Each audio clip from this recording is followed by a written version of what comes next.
Bienvenidos y bienvenidas a Gente de Opiniones. Es un gusto que nos acompañen esta noche.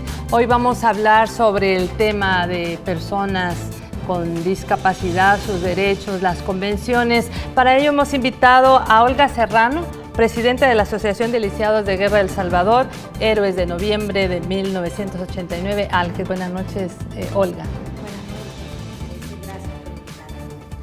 Tenemos también a Carlos Urquilla, él es procurador adjunto de Derechos Económicos, Sociales y Culturales de la Procuraduría para los Derechos Humanos. Buenas noches, bienvenido. Muy buenas noches y gracias por la invitación. Y tenemos también a Carmen Fabián, ella pertenece a la Asociación de Padres, Madres y Familiares de Hijos e Hijas con Discapacidad de El Salvador, mejor conocida como Asociación Los Angelitos. Buenas noches, Carmen. Buenas noches y gracias por el espacio. Bueno, para todos y todas es conocido que muchas veces los derechos de las personas con discapacidad no son derechos conocidos y reconocidos por la ciudadanía. En este programa vamos a tratar de analizar, de ver la situación de las personas que padecen algún tipo de discapacidad y el cumplimiento de sus derechos a propósito de que el pasado 3 de mayo se cumplió el 7º aniversario de la entrada en vigencia de la Convención de la Organización de Naciones Unidas sobre los Derechos de las Personas con Discapacidad y su protocolo facultativo. Pero para dar a conocer el tema también queremos invitarle a ver la siguiente nota de prensa. El 3 de mayo de 2008 entró en vigencia la Convención Internacional sobre los Derechos de las Personas con Discapacidad. En El Salvador, los partidos de derecha de la legislatura del momento mantuvieron reserva para la ratificación de dicha convención y fue hasta en enero de este año que se dio aval a la tan esperada adhesión de nuestro país a la iniciativa mundial. El Salvador ha retirado esa reserva, lo cual nosotros valoramos positivamente. La fecha es propicia para reivindicar los derechos de las personas con discapacidad. Todavía los derechos de este grupo poblacional se ven muy vulnerados. En este contexto, cada mes de mayo se conmemoran dichos logros que traen beneficios para este sector de la población, del cual los lisiados de guerra también forman parte. En el acto, además, se rindió un minuto de aplausos al fallecido presidente de Alges, Antonio Quintanilla, un veterano de guerra que luchó por los derechos de estas personas.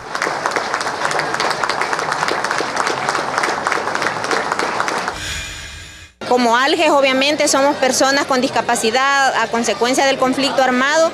Nos hemos hecho presentes con una considerable cantidad de personas para ser parte de la exigencia también que esta ley se vaya cumpliendo porque está ratificada por el Estado salvadoreño. Creemos que debe de avanzarse un poco más porque es un sector que ha estado por décadas marginado, ¿verdad? Que nadie lo ha considerado como un sector de derechos humanos, ¿verdad? Entonces, pero sí nosotros vemos que se van dando pasos Y aunque hay avances significativos por parte del Estado en cuanto a inclusión de las personas con discapacidad, aún hay muchos retos por superar. Uno de ellos es la ausencia de un censo oficial y una ley de equiparación de oportunidades que no es cumplida en su totalidad por la empresa privada. No hay un censo específico actualizado sobre personas con discapacidad en El Salvador. Hay un subregistro enorme. Deficiencias de la infraestructura están a la vista de toda la población. Las calles, las aceras, los edificios no son amigables, no permiten accesibilidad. Esto es una realidad de las escuelas, de muchas universidades, de las oficinas públicas sobre todo. La equiparación de oportunidades no se cumple. Y la asignación de presupuestos mínimos en las instituciones para ser destinadas a la inclusión social de las personas con discapacidad tampoco es suficiente. Dicha conmemoración en el país se une a muchas más que se realizan a nivel mundial y se pone sobre la mesa el tema de inclusión al centro de todas las políticas públicas de los gobiernos. Bueno, ya veíamos cómo las personas que trabajan con el tema, que tienen algún tipo de discapacidad reclamando sus derechos. Y queremos saber, a propósito del tema de la Convención de Naciones Unidas, a 7 años de entrada en vigencia, sobre los derechos de las personas con discapacidad. Licenciado Urquilla, ¿cómo está la situación de las personas con discapacidad tomando en cuenta esta convención? Bueno, como muy bien se explicaba en la nota que han preparado, muy completa por lo demás, ha habido un considerable avance en algunos aspectos. Si comenzamos por la parte jurídica, la sola vigencia de la convención es en sí un soporte muy importante para el reconocimiento de los derechos de las personas con discapacidad, porque como sabemos, desde una perspectiva constitucional, los tratados tienen una fuerza normativa, digamos, más intensa. Entonces, los derechos, al estar reconocidos en un tratado internacional, tienen un espacio de protección mayor y más riguroso, ¿verdad? Esto, de alguna manera, también facilita que las organizaciones de la sociedad civil, particularmente aquellas que trabajan directamente con las personas con discapacidad, tengan, por lo tanto, una manera de plantear reivindicaciones ya desde una perspectiva jurídica, no como simples reivindicaciones que pudieran ser válidas desde una perspectiva democrática, etcétera, sino que además son derechos. Ahora hay una fuerza jurídica para poder reclamarlas. Evidentemente, los procesos de cumplir una norma con otra en la realidad no son asuntos simples. No podemos simple y sencillamente considerar que es chasquear y hacer llover, como se dice popularmente, sino que son procesos muy complicados, porque la sociedad ha estado no solamente, la sociedad y Estado han estado no solamente acostumbrados a tener una visión de las cosas, sino que, como señalaba el Procurador para la Defensa de los Derechos Humanos, hasta las edificaciones fueron realizadas sin considerar a las personas con discapacidad. Entonces, el proceso de darle cumplimiento a una convención tan integral, tan completa como la Convención de Naciones Unidas, no es un proceso fácil. Eso tenemos que reconocerlo, que no es un proceso fácil. Sin embargo, algunos pasos importantes se han comenzado a dar. Es cierto que falta muchísimo, ¿verdad? Pero comienza a tenerse una visión de derechos integrada en distintos haceres, especialmente del sector público. Por ejemplo, al diseñar el sistema de transporte metropolitano, que podrá tener, digamos, virtudes y defectos según como se le quiera ver, es importante destacar que hubo una consideración sobre discapacidad. Probablemente pueda ser mejor, pero lo importante es que ya comenzó una política pública a hacerse y a tener efectos concretos desde una perspectiva de discapacidad, distinto a lo que había sucedido anteriormente, cuando el transporte público no tenía para nada esa consideración. Entonces, lo que quiero remarcar es que efectivamente tenemos importantes avances, pero como muy bien destacaba la nota, tenemos bastantes desafíos como sociedad, como gobierno, como país, que tenemos todavía que cumplir para lograr una inclusión plena de las personas con discapacidad, que además quiero destacar, no solamente es una cuestión de inclusión física, no solamente es una cuestión de rampas, no es una cuestión de diseño universal en la arquitectura, sino que también es facilitar una realización plena de todos los derechos. Me estoy refiriendo con ello a que tiene que haber una inclusión en la educación, y esto supone trabajar mucho desde la perspectiva de la pedagogía, del diseño del aula, las técnicas de educación. O sea, son múltiples cosas que creo que poco a poco vamos a ir avanzando y llegando a lograrlas. Muy bien. Bueno, como toda la ciudadanía en El Salvador y fuera de El Salvador sabe, el pasado 1 de mayo, después de que el presidente de Alges, Israel Quintanilla, y su hijo participaran en la Marcha de los Trabajadores, él fue desaparecido y posteriormente encontrado asesinado junto a su hijo. Él era el presidente de esta asociación de Lisiados de Guerra del Salvador, Alges, a quien le damos nuestro más sentido pésame. Ya lo hicimos antes, pero ahora a Olga, que ella es en este momento la presidenta de la asociación, queremos volver a externar este pesar de parte de la familia de Gente B. Y bueno, Alges, que es una asociación que trabaja por un sector de discapacidad que viene del conflicto armado, no solamente del área, o sea, de los combatientes del FMLN, sino también de la Fuerza Armada, que ha hecho un trabajo importante. Quisiéramos saber en la voz de la presidenta actual, ¿Cómo ven los avances que ha habido en este tema de cumplimiento de derechos de las personas con discapacidad de parte del Estado, Olga? Bueno, primero con todo respeto aclarar que no soy la presidenta, ajá, ¿verdad? Sigo siendo la secretaria ejecutiva de ALGES. La presidenta es María Isidora Leiva, que era la vicepresidenta, ahora ella está asumiendo esa responsabilidad.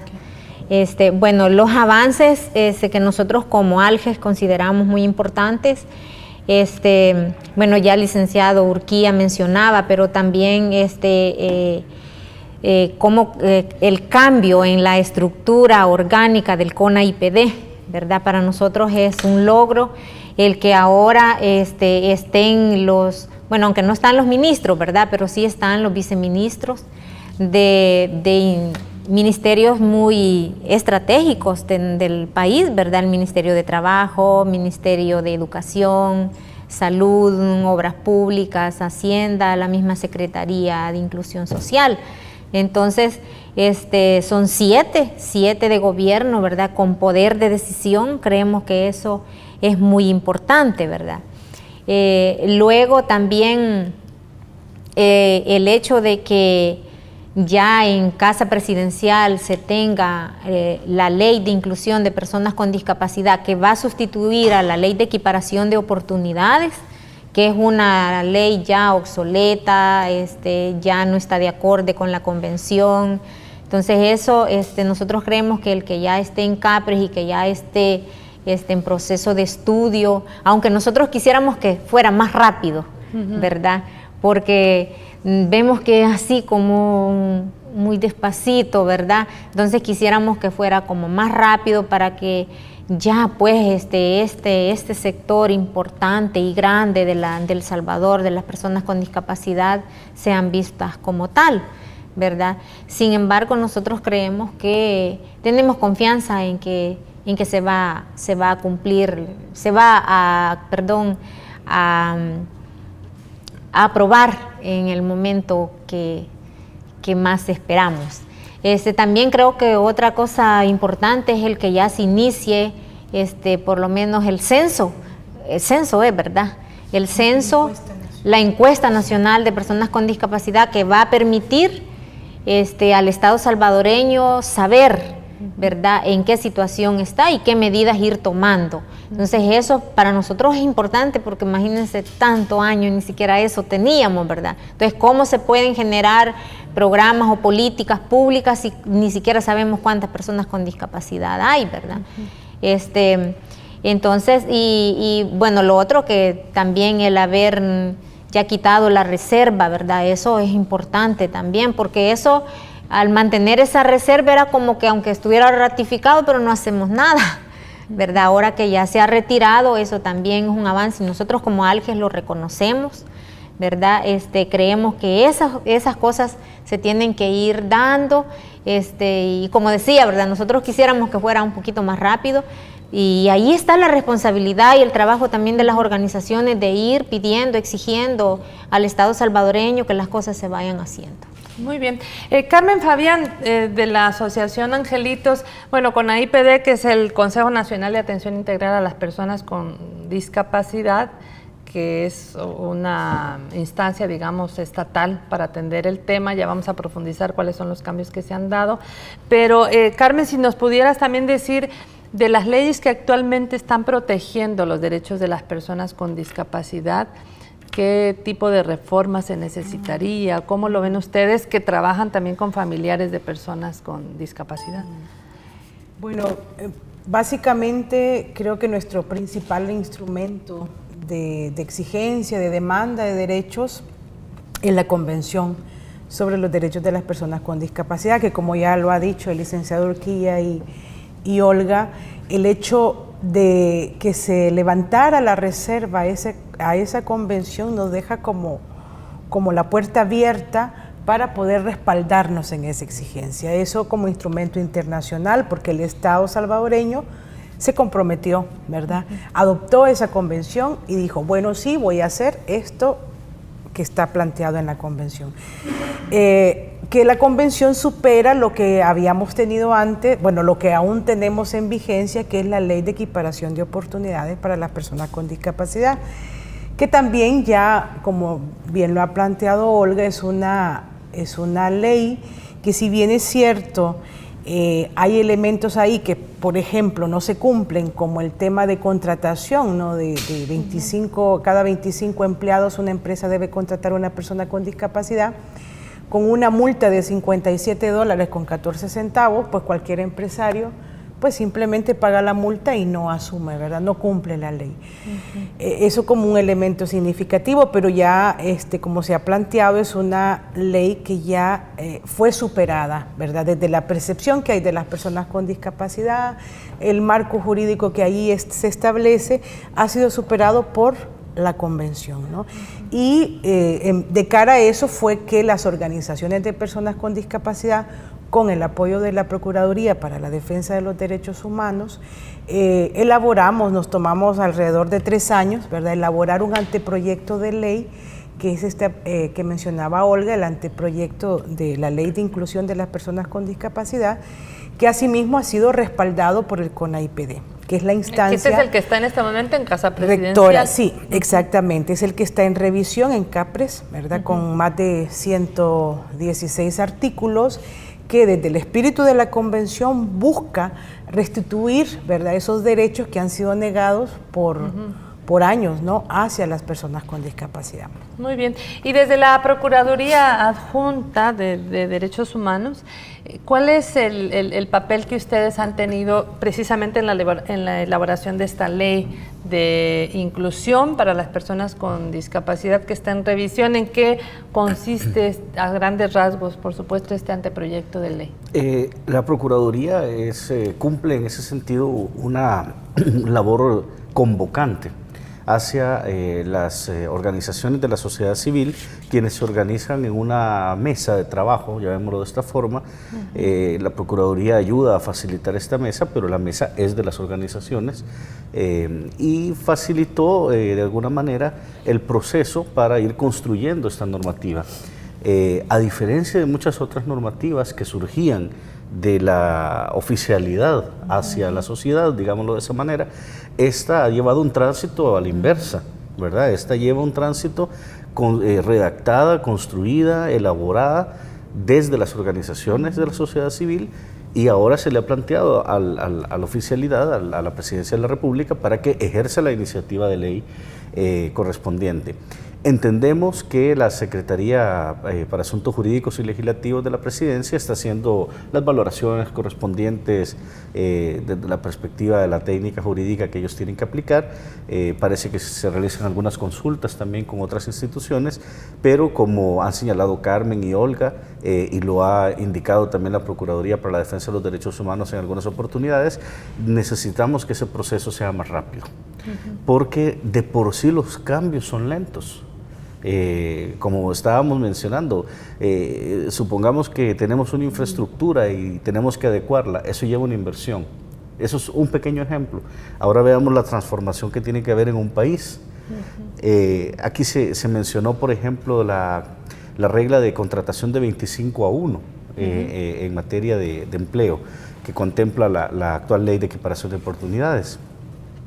Es una norma que, si bien es cierto, como explicó Carmen, posee una multa muy baja y que por lo tanto pues nadie se siente coaccionado a cumplirla o impulsado a cumplirla, no es menos cierto que hay problemas estructurales para darle cumplimiento. ¿Por qué?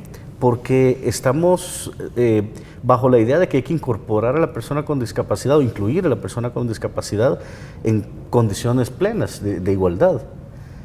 Pero cuando tenemos, por ejemplo, exclusiones que vienen desde el nivel educativo, tanto público como privado, la posibilidad de que la persona tenga mejores desarrollos profesionales, educativos, se va haciendo cada vez menos. Entonces, al final, esa norma termina siendo cumplida por quienes lo cumplen, no con la idea originaria, que era la inclusión de la persona en una condición igualitaria, sino que termina siendo cumplida en trabajos pues no necesariamente los más relevantes, sino los trabajos de un nivel mucho más básico, que no era el sentido de la ley. Pero cambiar eso va a llevar muchos años. Entonces, de por y sí esta ley viene a sustituir la anterior ley de equiparación de oportunidades. Esta la retoma, digamos, esa parte laboral también, y otras, es más integral. Es muchísimo más integral porque la ley de equiparación de oportunidades antecede a la convención. Y la convención tiene una enorme virtud, es holística en su abordaje. Es decir, la convención no solamente habla de la prohibición de discriminar a la persona con discapacidad. Digamos, la convención habla del derecho a la salud reproductiva de la persona con discapacidad. La convención habla del derecho a la educación de la persona con discapacidad, el derecho a la participación política de la persona con discapacidad. Entonces, aborda todos los derechos desde la perspectiva de la discapacidad, cosa que la ley de equiparación vigente no era muy restringida. Era muy restringida, correcto. Se habla siempre que podríamos tener un 10% de la población que sufre algún tipo de discapacidad. Sin embargo, en El Salvador, que ha vivido un conflicto armado, pues suponemos que estas cifras han aumentado. ¿Qué tanto este censo ustedes han apoyado? ¿Cómo se está realizando el censo o cómo se va a realizar, Olga? Bueno, son muestras. Yo estuve en la comisión inicial cuando se estaba elaborando el formato, ¿verdad? Sí. Para la elaboración de la encuesta. Hasta ahí entiendo, recuerdo que se iban a hacer muestras por departamento, ¿verdad? Porque como es como un primer ejercicio que se está haciendo, en la actualidad con esta situación que a nosotros nos pasó, ¿verdad? Todo lo que va de mayo, de lo que va del mes de mayo, no estoy informada de cómo va el proceso, ¿verdad? Espero que en esta reunión ordinaria que va a haber en el CONA-IPD nos informen, pero sí sé que Carmen está de lleno, ¿verdad? Es parte de la comisión en la que están trabajando en la encuesta. A ver, Carmen, antes de irnos al corte, ¿cómo se realiza? ¿Quién le está financiando? ¿Cómo se está pensando hacer? Bien, bueno, el papel clave aquí es la Digestic, ¿verdad? Que es la instancia que maneja el tema. La muestra que se ha determinado es de pasar la encuesta en 6.184 hogares. Según entiendo, ese es el dato. Y ya empezó, o sea, de hecho ya está en curso, está trabajándose ya recogiendo la información en la zona occidental. Según la Digestic, plantea de aquí a julio, agosto, haber finalizado la fase de campo, y es una gestión que también corresponde al CONA-IPD. O sea, en ese sentido, ya cuando Olga comentaba, ¿verdad?, como los avances, a partir también de que se abre la participación de las organizaciones, el CONA-IPD también asume, ¿verdad?, va asumiendo mayor responsabilidad, y una de las tareas pendientes era, de momento, una encuesta nacional, porque un censo es sumamente caro, ¿verdad?, y en este momento pues la situación también es complicada a nivel de las finanzas públicas, pero pensamos que con la muestra que se ha tomado, ¿verdad?, sí puede haber como datos que permitan tener una idea más clara, más cercana. Justo por ahí, ¿no? La OPS plantea que en países que han vivido conflicto, pues puede superar el 10%, ¿no?, que podríamos llegar al 15%, yo no lo sé, precisamente para eso es la encuesta, ¿no? Muy bien. Hablábamos tras cámaras de cuáles son los tipos de discapacidad, cómo se puede decir que una persona tiene un tipo de discapacidad. Tal vez aquí Olga nos explica sobre este tema, porque no solamente hay física, ¿verdad? A ver, Olga. Carmen. ¿No? Bueno, perdón, Carmen. Bueno, sí, nosotros nos apegamos a las definiciones también que establece la Convención, ¿verdad? Yo creo que eso es importante, o sea, la Convención nos respalda en términos de la exigencia de derechos, pero también en la concepción de la discapacidad, que se entiende por discapacidad. Y la Convención define la discapacidad, tiene que ver con las personas que tienen deficiencias físicas, sensoriales, y en este sentido está hablando de las personas sordas, de las personas ciegas, de las personas sordociegas, También habla de la discapacidad psicosocial, que son personas, bueno, este país es un buen caldo, ¿verdad?, para generar personas que tengan discapacidad psicosocial, y también la discapacidad intelectual.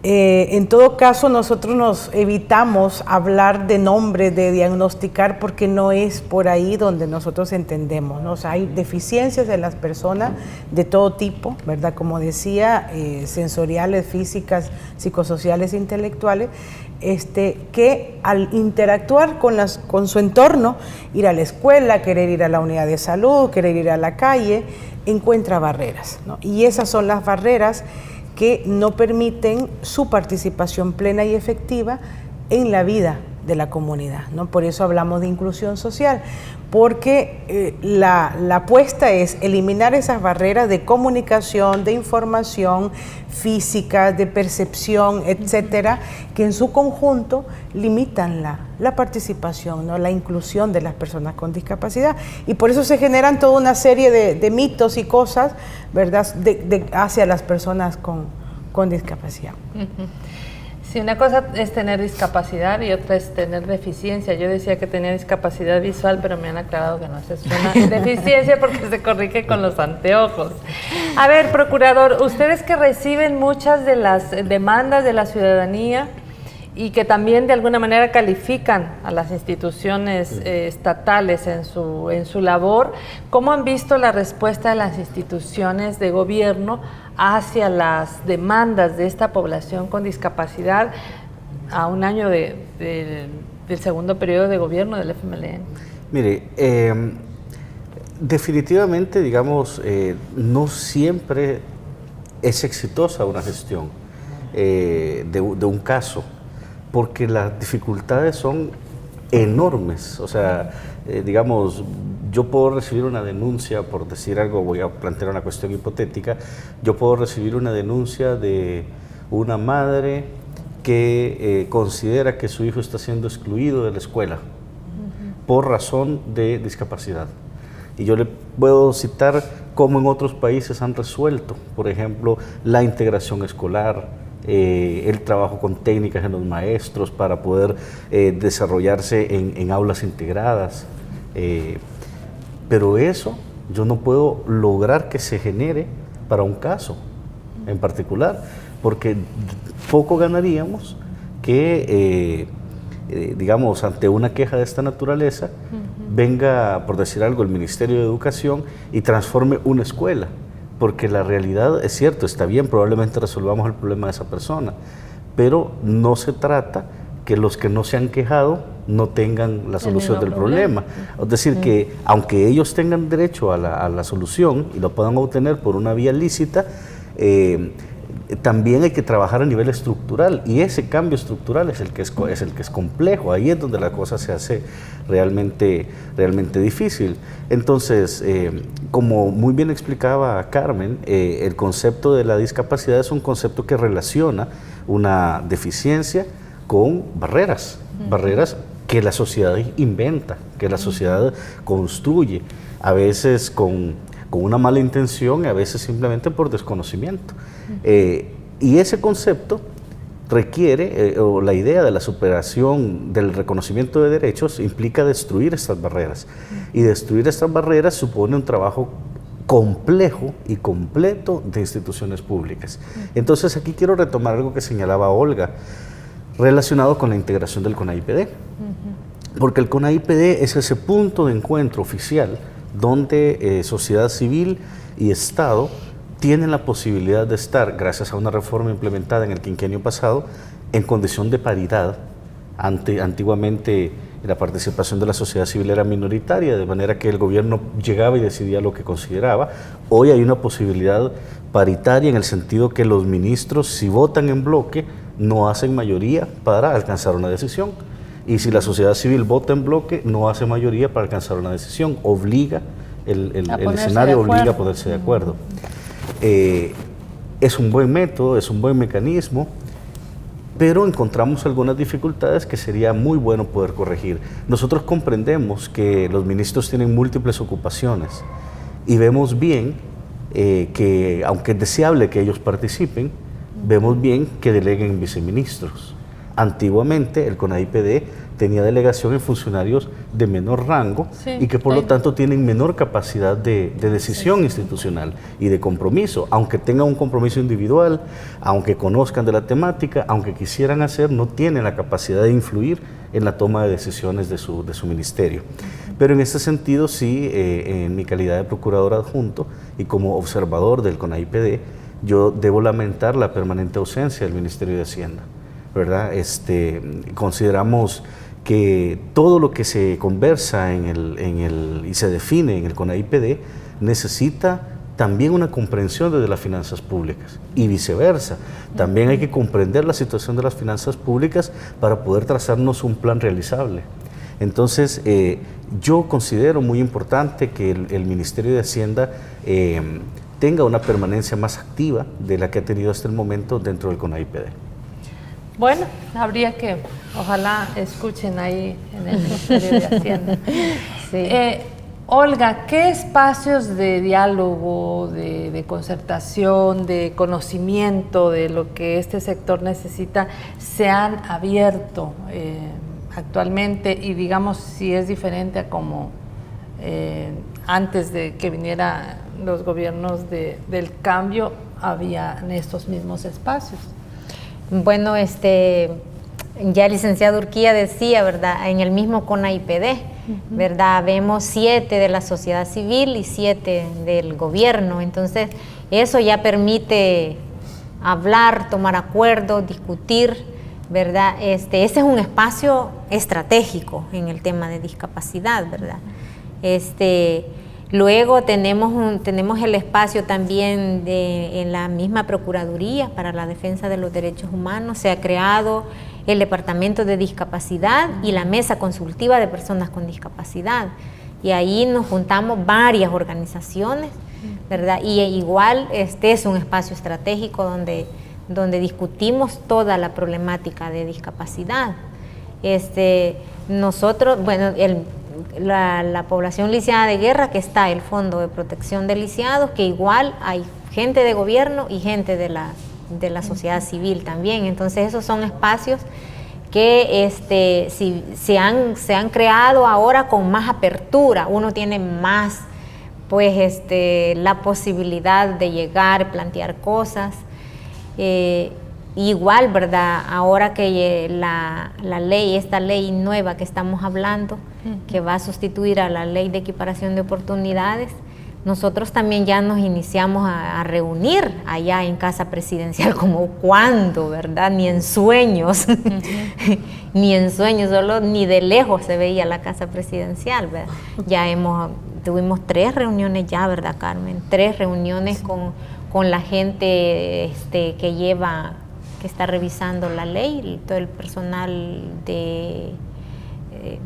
jurídico de la Secretaría Jurídica, ¿verdad? Entonces, esos son espacios importantes que se han creado. Bueno, y nosotros, bueno, si queremos plantear algo que tenga que ver con el trabajo, hacemos la solicitud de audiencia al ministro de Trabajo y nos la dan, ¿verdad? Y vamos a otro lado, o sea, se han abierto espacios. ¿Y cómo se explica entonces, Olga, el hecho de que varias semanas, quizá meses, hubo un grupo que se dio en llamar lisiados históricos del FMLN, tomándose un área del Salvador del Mundo, llegando a casa, a la iglesia también? ¿Cómo se puede explicar si realmente se han abierto espacios? ¿Será que responden a otra agenda o qué pasará ahí? Sí, seguramente responden a otra agenda, ¿verdad? Y como el pueblo salvadoreño habrá visto, es un grupito chiquito, ¿verdad? No son muchos, sus exigencias no son como muy claras, ¿verdad? Entonces, creemos que, bueno, nosotros, lo personal... Porque hablan de ley, hablan de pensión. Sí, aunque cuando ellos, eso ha habido. Sí, ellos hablan más de la ley de veteranos, ¿verdad? Se han enfrascado en que el gobierno debe de aprobar la ley de veteranos de guerra. Y yo en lo personal, y a veces nos hemos preguntado, ¿por qué hasta hoy la están exigiendo? ¿Por qué no cuando en los gobiernos anteriores del partido de derecha, ¿verdad? Nunca, yo no recuerdo que hayan presentado una propuesta de ley de veteranos, ¿verdad? Sin embargo, es válido, ¿verdad? Nosotros como ALGE siempre hemos dicho que es importante exigir el cumplimiento de nuestros derechos, pero con respeto, ¿verdad? Ser propositivos, no solo exigir, sino proponer, también proponer, ¿verdad? La protesta con propuesta. Exacto, entonces, puede ser, ¿verdad?, que esta gente responda a otro tipo de intereses. Y también quisiéramos saber, Carmen, ¿cuál es el aporte de las personas con discapacidad a la vida productiva, al desarrollo del país? ¿Cómo miran ustedes que trabajan también con familiares e hijos de personas con discapacidad?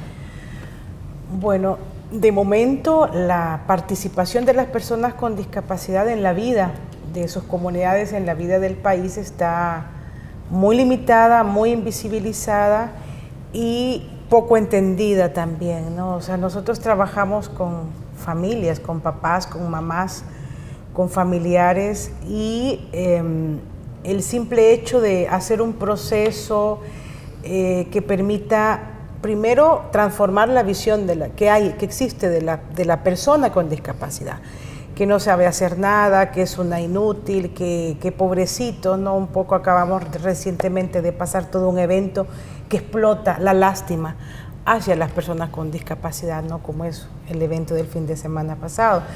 Nosotros pensamos que primero hay que... ¿Estás hablando del evento comercial? Sí, del evento comercial. De Teletón. Sí. Que insisten en generar una visión que genera lástima, que provoca compasión, ¿verdad?, para dar dinero. Nosotros trabajamos mucho con las familias, primero entender la discapacidad, ¿no? Entender que la diversidad humana no es motivo, no debe ser un motivo de discriminación, sino al contrario, o sea, una fiesta, un encuentro humano, ¿no? Somos diferentes, somos distintos, y que también de igual manera personas con derechos, ¿no? Lo que pasa es que como la sociedad construye una visión muy negativa, una percepción muy negativa de las personas con discapacidad, pocas veces se valora el que papel. Viene desde Hitler, ¿verdad? De cómo trataban a la gente. Pero nosotros trabajando principalmente en comunidades rurales, claro, hay jóvenes, niños, niñas con dependencia que necesitan mucho más apoyo, ¿no? Hay jóvenes que no. Y yo creo que en el tema de los apoyos está un punto clave, ¿verdad?, para el tema de discapacidad. Hay jóvenes que se involucran en las actividades agrícolas. Como Asociación Los Angelitos trabajamos en varios talleres de bisutería, artesanía, con semilla, hamacas, etcétera, que permiten a las familias también tener el testimonio, ¿no?, de que su hija o hijo es capaz, siempre y cuando tenga el apoyo, se les apoya en el tema de educación también. Y por el otro lado está la familia, ¿verdad?, no solo lidiando todos los días, ¿verdad?, llevándolo a la terapia, que si la asociación no la tuviera, pues los jóvenes o niños o niñas no la tendrían, porque en el área rural no hay. Pero también luchando, ¿no?, conociendo sus derechos, yendo a la unidad de salud a exigir mejor atención, por supuesto, desde un ambiente un poco más cordial, ¿verdad?, no a regañar a la gente, pero sí a hacer ver, ¿verdad?, y de respeto, yendo a la escuela a demandar también la matrícula, una mejor atención, etcétera, ¿no? Entonces intentamos, es difícil, es un proceso, después de 10 años de la asociación, es un proceso que es eso, proceso, ¿no?, y que vamos con logros en términos de la lucha, ¿no?, que se establecen mejor. Que le den las mismas, ¿cómo se dice?, los mismos derechos, pues, que todos, que alguien, ¿verdad?, que no tiene discapacidad. Que no sean desprestigiados en las empresas, que les tomen en cuenta, que los pongan a trabajar igual que nosotros, que estamos bien con las manos en los piecitos, que no los dejen a un lado. Hagan algo por ellos, que ya que son personas discapacitadas, y entonces pues que se encargue alguna institución pues que vele por los derechos de ellos, de esas personas. Todos los derechos para ellos, todos, porque como están incapacitados, como gente normal, no solo porque tengan un defecto que les vayan a hacer menos. Yo digo que todos los derechos, como nosotros, a ellos también. Hay mucha gente que en los buses no los esperan a subir, los atropellan y todas esas cosas. No sabría cuál otra puede hacer, si el gobierno alguna vez pueda hacer, algún caso sobre esas personas, porque no son pocas las que hay, ¿verdad? Siempre hay muchas personas que esperan un bus y no les paran, no los respetan. Yo creo que se debería de tomar muy en cuenta porque la población lo exige, lo necesita, ¿verdad? Y yo pienso que es bastante la población discapacitada. No solo podría decir mujeres o niños, no, que de todo tipo de personas. En los buses no hay tampoco un espacio especial. Hasta ahora que el gobierno ha puesto el Citran, se mira que hay un espacio, pero en cada bus hay un espacio para una silla de ruedas. Si se han subido y han mirado, solo hay para 2 sillas de ruedas. Bueno, la opinión de la gente que de a pie, que conoce la situación. Licenciado Quilla, ¿qué opinión le merece estas? Fíjate que ahí es interesante lo que dicen las personas entrevistadas. Hay que hacer tal vez algunas correcciones en el uso de las palabras, ¿verdad? Muy importante que en general todos sepamos cómo debemos referirnos a la discapacidad. Hay que llamarla por su nombre, es discapacidad, ¿verdad? No son personas incapacitadas, no son personas discapacitadas, o como con subterfugio se dice a veces, con capacidades especiales, porque capacidades especiales sería que yo pudiera echar rayos o una cosa de esas, y son personas con discapacidad, ¿verdad? Hay que tratarlo de esa forma. Sin embargo, en la, digamos, naturalidad y en la espontaneidad y en la falta de esa educación de cómo tratar esto, generalmente el mensaje es igualdad.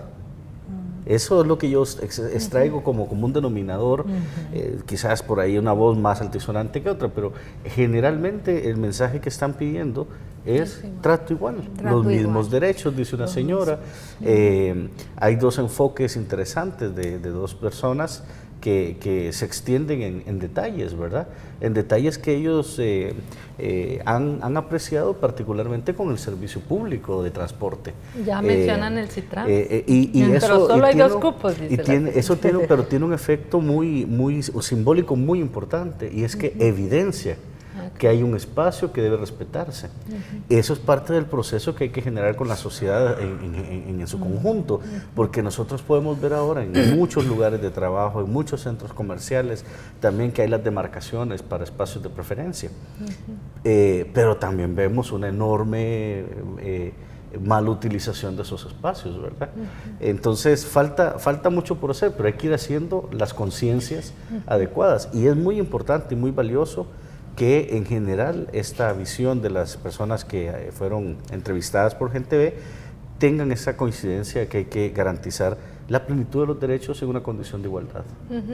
¿Y qué pasaría, Carmen, si todas las empresas pagaran sus impuestos? ¿Podría haber un cumplimiento mayor del papel de la empresa privada con las personas con discapacidad? Sin duda, nosotros en nuestro esfuerzo de elaboración del anteproyecto de ley decimos, bueno, si una ley sin asignación presupuestaria no tiene ningún sentido, ¿no? Nosotros como organizaciones estamos dispuestas a exigir el cumplimiento de los derechos, pero también dispuestos a apoyar cuando hay acciones que tengan que ver con que las empresas honren sus compromisos, ¿no? O sea, yo creo que una cosa importante con lo que acabamos de ver es cómo avanzamos en la toma de conciencia. Si las personas en la calle es evidente que hay una toma de mayor conciencia sobre los derechos de las personas con discapacidad, y entonces, ¿por qué las empresas en este país no? ¿Verdad? Es decir, los impuestos van a parar a una caja en donde se busca, entendería yo, ¿verdad?, una equidad, ¿verdad?, en la distribución de todos los gastos, ¿no?, que tiene el Estado. Y sí, requerimos que el Estado asuma ese papel de exigir también, ¿verdad?, y hacer acciones ejemplarizantes para las empresas que no están honrando sus compromisos. Bueno, el próximo 23 de mayo va a ocurrir un acontecimiento histórico en el país, la beatificación de Monseñor Romero. ¿Qué significado, Olga, tiene para ustedes como asociación, para ti como persona, esta beatificación? Bueno, para mí es una cosa extraordinaria, ¿verdad? El que en nuestro país haya habido un hombre que fue asesinado por estar a favor del pueblo y ahora se convierte en santo, ¿verdad? Creo que duele decirlo porque lo asesinaron, pero somos dichosos, ¿verdad?, de tener a un hombre como Monseñor Romero, que lo asesinaron por estar con nosotros. Para nuestra asociación igualmente es grandioso, ¿verdad? Y nos da como la fuerza de seguir adelante. Nosotros vamos a participar, ¿verdad? Todas las delegaciones de los 14 departamentos nos vamos a hacer presentes. Ya tenemos nuestro banner donde está la imagen de Monseñor Romero con el eslogan de nosotros. Estamos contentos de participar y ser parte de esa fecha histórica que ha trascendido el mundo entero, ¿verdad? Y como digo, pues Monseñor Romero nos da la fuerza de seguir adelante en medio de esta situación difícil, complicada, pero nos ilumina y nos da la fuerza. ¿Cuál debiera ser, licenciado, ese compromiso, ese legado de Monseñor Romero? Fíjate que para mí es imposible desligar la figura de Monseñor Romero con la figura de los defensores de derechos humanos. Porque Monseñor Romero creo que representa, y su rol en la historia de este país, y seguramente la causa de fondo por la cual es un mártir de fe, es su trabajo en favor de los derechos humanos, ¿verdad? Un trabajo donde, utilizando la fuerza de la ética de sus palabras, conminaba a que el poder no se usara para abusar, ¿verdad? Cuando en aquellas memorables frases previas a su muerte, dice que ante la orden de matar debe prevalecer la orden de Dios que dice no matarás, ¿verdad? Entonces, Monseñor Romero, el Beato Romero, a partir de este sábado 23, encarna justamente el trabajo que debe guiarnos como defensores de derechos humanos, todos en cualquiera de las posiciones que podamos jugar dentro de la sociedad. Es el compromiso. Carmen, rapidísimo. Rapidísimo. Bueno, Monseñor Romero ya era santo por este pueblo, ¿no? Y hoy es el reconocimiento a la lucha de este pueblo. Nos animó a organizarnos para defender los derechos y yo creo que eso sigue vigente.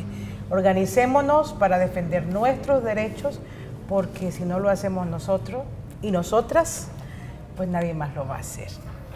Muy bien. Bueno, muchísimas gracias a Olga, al licenciado Urquilla, a Carmen, por la presencia esta noche con ustedes. Importantísimo que el tema de discapacidad ojalá se tocara en todos los medios de comunicación, porque como dice el licenciado Urquilla, hay que educar incluso a la gente en la utilización de los términos. Pero en Gente Ve estamos bien agradecidos y agradecidas con su presencia. Esperamos en una próxima oportunidad contar con ustedes. Gracias. Y por supuesto con usted, amigo que nos acompaña cada noche a las 7. Mañana este mismo programa será retransmitido por la mañana a las 7 de la mañana y en la noche una nueva entrevista a las 7 de la noche. Así que muchísimas gracias por su presencia aquí en Gente Ve.